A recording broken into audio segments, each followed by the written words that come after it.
Bonjour, aujourd'hui nous allons faire la deuxième partie concernant la reproduction chez les plantes. On va voir les plantes sans fleurs qu'on appelle ptéridophytes. Alors dans cette partie, on va voir les organes responsables de la reproduction sexuée chez les ptéridophytes. On va voir la nature des gamètes et comment s'effectue la fécondation. Tout d'abord, c'est quoi les ptéridophytes? Les ptéridophytes, c'est un groupe de plantes qui n'ont pas de fleurs, bien sûr, et ça regroupe plusieurs espèces. Parmi ces espèces, on a les fougères, et parmi les fougères, on a ici l'exemple de polypode. Un polypode est constitué d'une feuille qui est fractionnée en toutes petites feuilles qu'on appelle pennes. Alors, une feuille est constituée d'un limbe et d'un pétiole.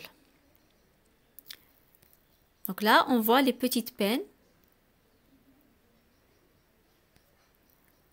Cette partie représente la partie aérienne. Ensuite, nous avons une tige souterraine, c'est-à-dire sous le sol, et les racines. Donc, c'est la partie souterraine. Alors, si on prend une feuille de polypode, eh bien, on voit qu'elle est caractérisée par la présence de nombreux amas de couleur jaune appelés sporanges. En fait, chacun de ces amas, ça s'appelle des sores, et dans chaque sore se trouvent des sporanges.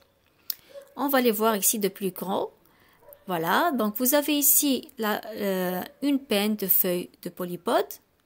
Sur cette penne, on trouve des amas qu'on appelle des sores. Dans chaque sore se trouvent plusieurs milliers de sporanges. Et dans chaque sporange se trouvent plusieurs spores. Et le spore est entouré d'un anneau, et c'est grâce à cet anneau-là, donc c'est une petite enveloppe, grâce à cette enveloppe-là où il y aura sorti des spores pour leur dissémination. Alors, comment se fait cette dissémination et comment ainsi on pourrait obtenir à partir du spore des polypodes? Eh bien, vous avez le sporange qui va s'ouvrir quand il est mature et il va laisser passer les spores qui sont à l'intérieur. Une fois que la spore se trouve dans un milieu qui est humide avec une température ambiante qui est convenable, elle va germer. Il va germer et il va donner des rhizoïdes.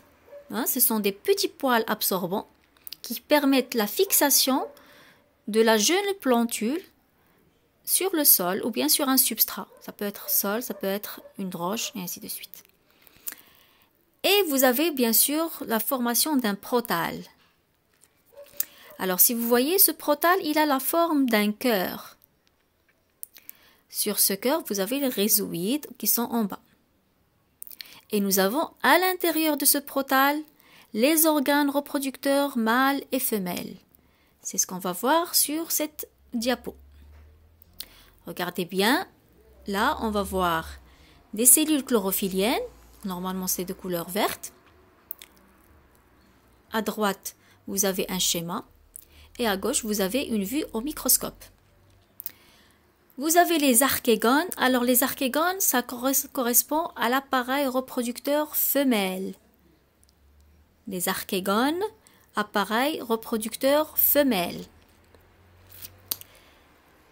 Et vous avez les entéridies. Les entéridies, c'est l'appareil reproducteur mâle. Entéridie, c'est l'appareil reproducteur mâle. Et vous avez bien sûr les rhizoïdes dont on a parlé tout à l'heure qui permettent la fixation de ce protale sur le sol ou sur un substrat. Donc, il faut savoir que les entéridies contiennent plusieurs spermatozoïdes. Ce sont les cellules reproductrices qui vont après jouer un rôle dans la fécondation. Et les archégones contient un seul osphère. Un seul osphère. D'accord? Chaque archégone, vous avez plusieurs archégones ici, Dans le schéma, on représente 4, mais vous pouvez avoir plus.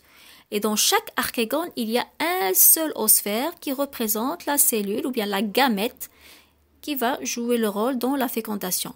Et elle est immobile. Donc faites attention, l'osphère, elle est immobile. Par contre, les spermatozoïdes sont des cellules flagellées. Ils ont un flagelle, saute. Donc ce flagelle leur permet d'être en mouvement. Et bien sûr, la séance prochaine, on va voir comment s'effectue cette fécondation entre spermatozoïdes et osphère. Donc à bientôt.